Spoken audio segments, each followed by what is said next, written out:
Good evening and welcome to our study tonight. Before we begin, let me give you a couple of announcements. Our services will be on Wednesday, December 21st. We will skip the 28th and then we'll resume on January 4th. And we are also now on Twitter at MCM Pastor Mark. And last one, we've also revamped our website. It's brand new, and if you want to receive mailings and newsletters that are coming, there's a link on the bottom you can sign into. Let me tell you one last thing. My voice sounds a little bit rough today, so please excuse that. It's from some of the medication and things that I've been taking, but I'm fine, I assure you. All right, let me give you a little bit about in the news. First thing we want to talk about is this guy, Raphael Warnock. Notice that the word there, reverend, is in parentheses or in quotations because I'm really not sure you'd call this guy a reverend. He obviously has won the Senate seat from Georgia, and this is what one of the articles came out today says. Georgia will once again be represented by a pastor who will use the Senate to promote his rejection of the Bible's teachings on issues ranging from abortion to the importance of the resurrection of Christ. Warnock has supported legislation to authorize abortion on demand until birth, strip Christians of conscience and religious liberty rights, and claim Christians who oppose socialism need to read the Bible, he claims. Raphael Warnock has made his faith a pulpit ministry a central theme of his campaign. Politically, it's strategic because most Georgian voters value their faith and respect the Christian ministry. Like all forms of theological liberalism, Raphael Warnock's theology tragically deviates in significant ways from Orthodox Christianity. This is most prominent in his rejection of the Bible's teaching on marriage, abortion, and sexuality. He wholeheartedly supports abortion, and he proved so scandalous that a coalition of black pastors rebuked him. As a senator, Warnock co-sponsored the so-called Women's Health Protection Act, which would strike down nearly every pro-life protection in all 50 states. Warnock also sponsored a resolution declaring June as LGBTQ month. He also preached from his pulpit that embracing a Marxist worldview, quote, actually makes you a Christian. Yet Warnock propounds his liberalism self-consciously as a man of the cloth. Quote, I'm not a senator who used to be a pastor. You might as well know that you sent a pastor to the Senate. I vehemently oppose that statement. Even though the senator retains the title of reverend, his theological and political convictions differ in significant ways from most Christians in Georgia. What a sad day to put this guy in the Senate. What an even sadder day to call him any type of pastor. Let me tell you a little bit about the economy as we move on. Shocking percentage of Americans are having trouble paying their grocery bills. President Biden would like you to think that inflation is going down. When he came into office, inflation was 1.4%. Today it's 7.4%. It's come down from 7.7 to 7.4, but that doesn't mean it's going to stay there. The Federal Reserve today hiked interest rates. They're looking to try to curb inflation, and they promised that they're going to hike them some more. I'm not sure if you know this, but the federal government, or the feds, every time they get into hiking interest rates, have put us into a recession. They think they're going to have a soft landing, but it doesn't look that way. Speaking of the inflation, let me read this article. For the first time in decades, the cost of food has become a major issue in America. You know this. If rapidly rising food prices are not a problem for you, then you should be very thankful, because most of the country is really hurting right now. And this week, Walmart CEO Doug McMillon publicly admitted that double-digit price increases for packaged goods are going to be with us for a while. The results of a new survey just released show this. More than two-thirds of Americans, 66%, are having a hard time affording groceries as food costs continue to soar, according to new data. Just 4 months ago, that was 50%. 69% of shoppers say they're struggling to pay their grocery bills. 83% currently rely on some form of coupons or loyalty program to put food on the table. That means that almost 70% of all Americans are having trouble paying their grocery bills right now. Unfortunately, food prices are only going to go higher because global food supplies just keep getting tighter and tighter. Meanwhile, Fox Business is reporting that our endless national baby formula, don't hear a whole lot about that anymore, the shortage keeps getting worse. We have been getting less powder and nutrition, so whatever I have, I'm kind of like, can I just feed them less? But then it's like, you can't feed a child less because that's not fair to them. Mother Ellie Johnson told Fox Business News. As Americans on the bottom levels of the economic pyramid become increasingly desperate, we are going to see a very alarming spike in retail theft. Walmart stores across the United States are grappling with an uptick in shoplifting that could lead to higher prices and closed stores if the problems persist, Walmart CEO Doug McMillon said Tuesday. McMillon went on to say that some Walmart stores could eventually be closing if high levels of retail theft persist. For years, we've been warning that food would become such a target for thieves that armed guards would be needed. In Philadelphia, at a gas station, that's exactly what happened. After getting ripped off one time after another, and then finally having the ATM machine stolen out of his store, one Philadelphia store owner by the name of Patel hired security guards, not just regular security guards. He hired security guards from actually they were retired FBI and retired National Retail Federation guards. Organized retail crime has skyrocketed by 26% in 2022. $100 billion per year in losses. Our country is starting to come apart at the seams all around us. I'm sorry if that statement offends you, but it's absolutely true. Crime is out of control, predators are roaming the streets, and the population is becoming increasingly desperate and definitely out of control crime. This one's a big one that hit the news this week and last week. FTX founder indicted on 8 criminal charges, including fraud and conspiracy. FTX founder Sam Bankman-Fried was indicted on 8 criminal charges, including wire fraud and conspiracy by misusing customer funds, according to an indictment from the U.S. Attorney of the Southern District of New York. The 30-year-old Bankman-Fried was arrested at his home in the Bahamas on Monday and appeared at court in Nassau on Tuesday. Excuse me. The Securities and Exchange Commission said Bankman-Fried orchestrated a years-long fraud to conceal from FTX investors the diversion of customer funds to Alameda Research, his crypto trading hedge fund. This may just be the first of multiple charges to come. This man's going to spend the rest of his life in prison. Not only did he abscond with millions, but basically he has used that money to fund the Democratic Party. Many of them, I think 50 different donators. No, 50 different Democrats that he donated to. He hid from investors and customers that used the funds to buy luxury condos, support political campaigns, and make private investments, according to the SEC. He used funds from Alameda to purchase tens of millions of dollars in Bahamian real estate for himself, his parents, and other FTX executives, according to the filing. He said this: "I didn't knowingly commit fraud." I'm not really sure that is even pathetic. He told BBC over the weekend, "I didn't want any of this to happen. I was certainly not nearly as competent as I thought I was." How could you not be as competent when you're wielding $32 billion? Obviously he knew what he was doing, and they're going to throw the book at him. Hopefully, we'll see some people who have been incriminated with him go down also. Let me give you a little bit more about the economy. Hidden derivatives could crash the entire global financial system. So if you thought that the collapse of FTX was something, just wait until the entire global financial system comes crashing down all around us. That's right. Most people just assume that the system is being managed by rational people that behave in rational ways. But of course, countless investors assume the same thing about FTX. Sadly, the global financial system has slowly but surely been transformed into the largest casino in history of the world. It's a colossal Ponzi scheme. For example, this week, the Bank for International Settlements released a report that warned that $65 trillion in hidden currency derivatives, a derivative is a future or any type of something that's being bought on margin, could potentially be a major threat to the stability of the entire system. There's a hidden risk to the global financial system embedded in the $65 trillion debt being held by non-U.S. institutions via currency derivatives, according to the Bank for International Settlements. Last year, the total value of all goods and services produced in the entire world was just $96 trillion. So $65 trillion may be missing.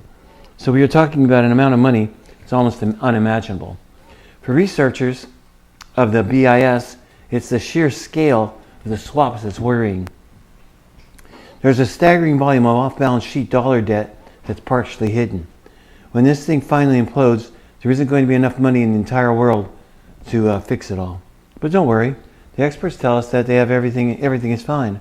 Meanwhile, more of our largest corporations are planning layoffs. According to Wall Street Journal, this even includes Pepsi-Cola, reporting laying off headquarters workers. This week, some of the biggest names in the mainstream media have also announced layoffs. Hundreds of media industry staffers were laid off this week during a brutal period that saw Warner Brothers, Discovery, and Gannett headcount go down as economic uncertainty plagues new organizations. Gannett, a newspaper juggernaut that owns dozens of local media outlets along with USA Today, began its latest rounds of layoffs. The cost-cutting effort impacted roughly 16% of the company's news workforce of about 3,440 people. I can't remember ever seeing such a wave of layoffs in our largest media companies. But don't worry, the experts tell us that everything's fine. Of course, the truth is, everything is not fine. Economic conditions are deteriorating all around us, and the ripple effects are being felt everywhere. According to Fox Business, even Las Vegas is feeling the pain. Inflation is taking its toll on Sin City, as fewer tourists are visiting the gambling mecca, and those who do spend less than usual, according to a new report.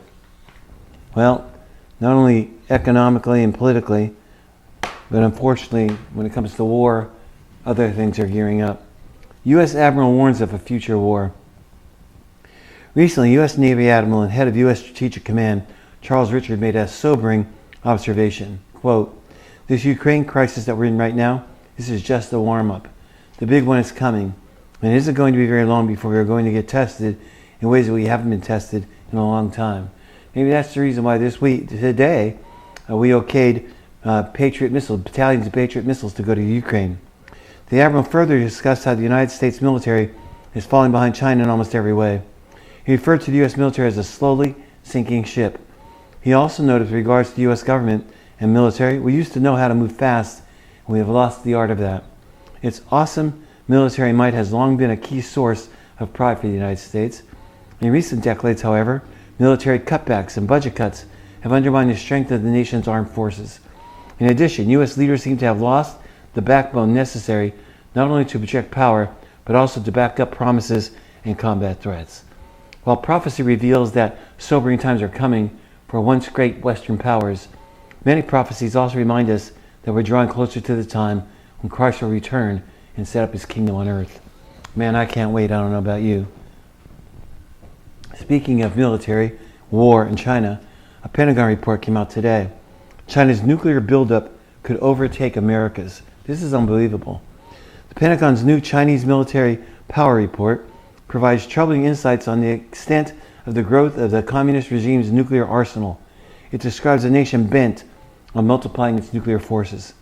In the 2022 report reveals that China could field 1,500 nuclear weapons by 2035. You may think, well, that's not that many. Well, we have 1,500. But China, only 2 years ago, had 200. And so they are going as fast as they possibly can, and they're going to surpass the United States. They're going to go beyond all of the agreements, the nuclear arms agreements, and they'll go way past 1,500. That's the limit across the world. That's all you can have is 1,500. We're the only country that has it. But China now has it. And they'll go way past that, breaking all treaties. It's worth recalling that we thought that we were way, way ahead of them. Yet the United States currently doesn't have the nuclear forces designated to deter a Chinese nuclear threat of this size. The Pentagon reports China's deliberate effort to expand warhead production. In particular, it highlights Beijing's increasing capacity to produce plutonium, the nuclear material required for a nuclear weapon. By comparison, the U.S. lacks the ability to produce nuclear warheads because it doesn't have the capacity to produce plutonium pits, which compose the core of any nuclear program. In short, the Pentagon report suggests that China will still possess a larger warhead production capacity even if the United States fully achieves its own production goals. All you need to remember is Revelation, kings of the East, they're coming. A little bit about religion. After School Satan Club is the latest growing trend of overt satanic displays. News of Satanic Temple attempting to start an after-school club for children on school property in Virginia is the latest in a rising pattern of public activity by groups that openly identify as followers of Satan. I won't read you all this. I'll tell you what they're doing. They're securing rooms so that they can have a Satan club after school. They're doing it all over the country. The reason they're doing it is twofold. They want the backlash. They want us to be able to say, you can't do that. And then they'll back up and say, well, then you can't have Bible studies in schoolrooms after school. It's a plot. And so the agenda of Satan is very, very detailed, from the liberal agenda on the left to Satanists that are trying to, or to transgenders. We see everything going on, trying to focus on our kids, trying to focus on bringing our culture down. And this is a serious problem, because now they'll try to get after-school Bible studies out of school. First, they took out God from school. Couldn't pray in school in the 60s. Now, they're not satisfied with that. Now they want no biblical activity after school, which we can do right now. So they'll claim they're a religion, and that's what they do claim. And that it's a prejudice if you let Christian Bible studies and not Satanists have meetings after school. Speaking of things going to pot, and I don't mean that flippantly. Megachurch pastor suggests growing weed on church property as an outreach program. I guess so.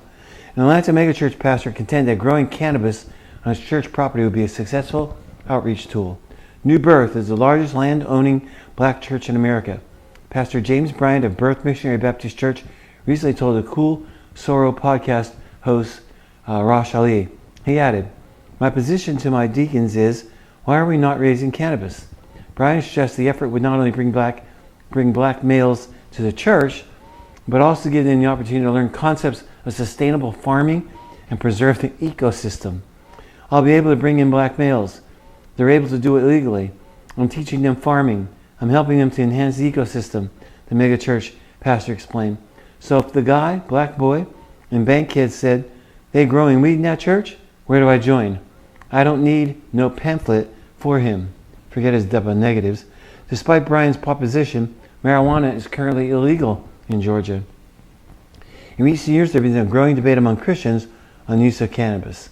According to Pew Research, listen to this, 53% of Protestants and another 53% of Catholics support the legalization of marijuana for medical and recreational use.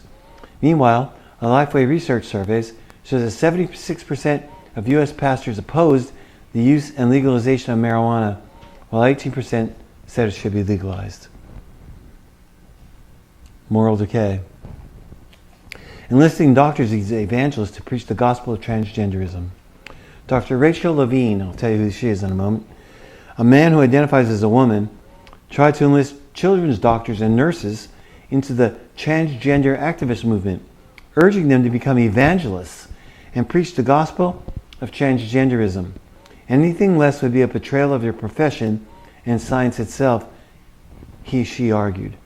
Levine, Assistant Secretary of Health at the U.S. Department of Health and Human Services, claimed that there is a large proportion of biological males who are really females and vice versa. And these people are likely to commit suicide unless doctors pump them with drugs to delay puberty, introduce a hormone disease into their bodies, and perhaps even remove healthy body parts. Levine, who graduated from Tulane University School of Medicine, further said that opposition to this treatment represents a hateful attack on science and compassion, one that all good doctors must condemn as damnable heresy. Levine made his remarks on September 22nd video message to doctors at the University of Pittsburgh's Department of Pediatrics. Levine painted a dire picture of an oppressed people, citing high rates of suicidal thoughts and attempted suicides. He blamed this predicament on a demonic society. Can you believe this? Dismissing any notion that transgender identity may contribute to mental health struggles. Levine urged doctors to join the side of the angels, I wonder what angels they are, and painted his opponents as demons. In June 2021, Finland released medical guidelines opposing such drugs for minors, noting cross-sex identification in childhood, even in extreme cases, generally disappears during puberty. The Finnish guidelines added, the first-line treatment for gender dysphoria is psychological support, and as necessary, psychotherapy and treatment of possible comorbid psychiatric disorders. In other words, it's not something they're born with. it's psychiatric. In April 2021, Britain's National Institute of Health and Care concluded that the evidence for using puberty-blocking drugs to treat young people is very low, and that existing studies of the drugs were small and subject to bias and confounding. Many people who mutilate their bodies in the pursuit of a transgender identity have spoken out against this cult that has ensnared them. I'm quoting from a woman. I'm a real live 22-year-old woman with a scarred chest and a broken voice and a 5 o'clock shadow because I couldn't face the idea of growing up to be a woman. That's my reality, Cara Sterry said in a disturbing YouTube video. Other detransitioners have supported the states that have banned drugs that would short, stunt, and potentially sterilize minors.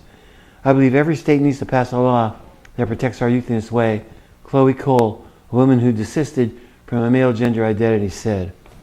So we're watching people who have been forced into this now come out and go against it. For my last one, I want to give you this one. We're nearing the end of 2022. For me, that's thank God. It wasn't a real good year. But I want to give you some biblical prophecies, 10 top biblical stories, biblical prophecies I feel happened for 2022. Number 1, the rise of the World Economic Forum, the WEF, the cabal, and the rush to global government. You don't hear a lot about this. You really need to. This is something that's happening all around us, and we aren't even aware of it.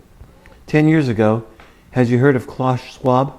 How about Yuval Noah Harari? Were you tracking them even 5 years ago? Of course you weren't. Today, many are aware of the crowd and their one world intentions. A lot of our people understand this is the true shadow government. Revelation 13 outlines their scheme well. They're looking to depopulate the planet. They're looking to control the planet. This is the framework for Revelation 13. Number 2, the stirring up of the spirit of Antichrist. We all see the new lawlessness and rebellion in every aspect of our society. Police forces are reduced. Criminals face no bail. Prosecutors encourage more lawlessness. But the spirit of Antichrist is everywhere, in our government, in our schools, and more. It's the priming the pump for the real Antichrist. What you're seeing horrifically, and what I'm telling you in the news about all the stuff that's happening transgender-wise and politically, that is the spirit of Antichrist. It's nothing more. And no, it's not connected yet altogether. It's getting there. This is setting up the one world that Antichrist will rule. 4, the rise of the green dragon, the worship of Mother Earth. Religion of climate change and environmentalism. It's a religion. They worship Mother Earth. Sane people know it's lunacy, but they're helpless when their governments mandate such laws. 5, the race towards digital currency, central bank digital currency, especially with FTX falling now. Someone's going to bring it into control. Our authorities tell us that cash is going away. A cashless system plays a prominent biblical role in prophecy. The Biden administration is pushing it. 6, the decline of America, the rise of radical liberalism, and a lack of a world leader. Although it's tough to watch, America is in decline. At the same time, name me one global leader that stands out. There are none. Leftists are trying to make America a liberal paradise like Venezuela. How'd that work out? Sadly, the rest is more like a banana republic. Progressives are attempting to accomplish what every other socialist communist country has. Destroy the middle class, obtain unending power, create a permanent welfare state, and create total dependence. You can have a superpower you can't have a superpower when the goal is global government. Today in California, let me see if I get it right, there's free money being given out. If you're a black pregnant woman, you can get $1,000 a month. If you are someone who is transgender, and you can get $1,200 a month. If you're someone who's an artist that hasn't found work or is working minimally since COVID, you can get another $1,000 a month. If you did all three of those, you're going to end up with $50,000 free money. We are watching our middle class erode. We are watching ourselves evolve into a socialistic Marxist nation. 7, Christians are canceled and Jews are under attack. When Sam Brownback's National Committee for Religious Freedom needed a bank account, they went to J.P. Morgan Chase. They quickly realized their account was closed. Of course, they're fighting back. At the same time, Jews are under attack in many countries. Assaults have increased everywhere. 8. Evil being called good and good evil. How else do you explain the rage that girls can become boys and boys can become girls? That man can join in women's sports and change clothes in the ladies' locker rooms. And that all of this is totally normal and healthy. Trans-identifying kids in the U.S. have increased, you ready for this? By almost 1,000% in the last 2 years. It's because it's being pushed everywhere. How do you explain the love of killing a baby in the womb or any stage of life with a torturous procedure? God will not tolerate this much longer. 9. Running amok apostasy in the church. In the last 2 years, social justice has replaced salvation. Many teach that the church will make the world a better place, and they have an inclusionism factor, and the moorings of Scripture are gone. The user-friendly church has now become the whatever you want church, and that is something that is a biblical prophecy. It's happening right now. 10. The staggering rise of the paranormal and the occult, called sorcery in the Bible. The world and some in the church are dancing with the devil. The Commonwealth Games last summer that I showed you featured a massive brazen bull brought out into the middle of 76 nations with women dancing around it and one woman going up and riding the beast. Many bowing to the beast. It's all leading to a rampant society that Revelation has talked about, and of course it's also combined with drugs all over the world. What did you think the last days would look like? Believe the Bible when it calls our times perilous and filled with people who possess selfish, reckless motives.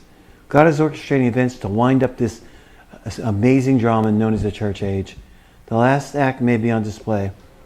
I think you should expect a trumpet sound anytime and any day.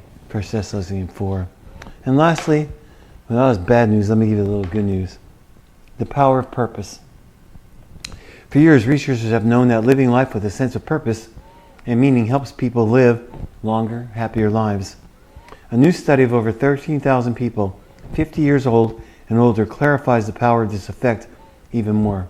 According to the study results, those with the strongest sense of purpose lowered the risk of death by 15.2% compared to people with the least sense of purpose. Moreover, Boston University researchers report that having a purpose lowers the risk of all causes of mortality, that is, death by any cause, regardless of gender, race, or ethnicity, meaning that the benefit of living life with a sense of purpose are available to everyone. The longevity benefits of having a sense of purpose were more pronounced among women, decreasing their all-cause mortality rate by 34% versus 20% drop for men. People with a greater sense of purpose tend to be less bothered by stress and less worried. In the light of modern research, it's interesting to note what the Bible reveals about a sense of purpose. Jesus taught us that we should seek first the kingdom of God and His righteousness. Purpose. King David wrote in a song to his Maker, "Great peace have those who love your law. Nothing causes them to stumble." Purpose. Understanding the ultimate purpose for mankind enables us to look beyond the stresses of today. For I consider that the sufferings of this present time are not worthy to be compared with the glory which shall be revealed in us. Paul wrote to the Romans. That's it, the news for tonight. And I want to encourage you to understand that even though we give you some of the bad news, we know this is all on God's agenda. He's not orchestrating it, but He's on top of it. He rides the flood. He's the one that is over everything, and everything is playing right into the hand of the last days. Speaking